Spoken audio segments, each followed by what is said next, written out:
অমলকান্তি আমার বন্ধু। স্কুলে আমরা একসঙ্গে পড়তাম। রোজ দেরি করে ক্লাসে আসতো, পড়া পারত না। শব্দরূপ জিজ্ঞেস করলে এমন অবাক হয়ে জানলার দিকে তাকিয়ে থাকতো যে দেখে ভারী কষ্ট হতো আমাদের। আমরা কেউ মাস্টার হতে চেয়েছিলাম, কেউ ডাক্তার, কেউ উকিল।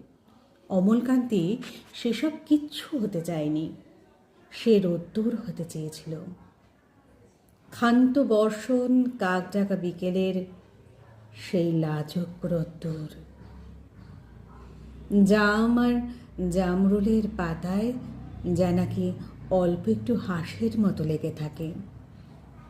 আমরা কেউ মাস্টার হয়েছি, কেউ ডাক্তার, কেউ উকিল। অমলকান্তি রোদ্দুর হতে পারেনি। সে এখন অন্ধকার একটা ছাপাখানায় কাজ করে।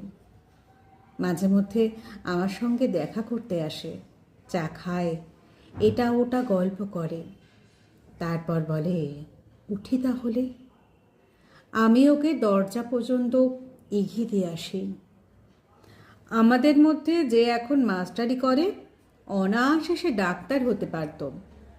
যে ডাক্তার হতে চেয়েছিল, উকিল হলে তার এমন কিছু ক্ষতি হতো না। অথচ সকলেরই ইচ্ছে পূরণ হলো, এক অমলকান্তি ছাড়া।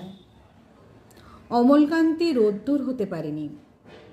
সেই অমলকান্তি রোদ্দুরের কথা ভাবতে ভাবতে ভাবতে ভাবতে যে একদিন রোদ্দুর হতে চেয়েছিল।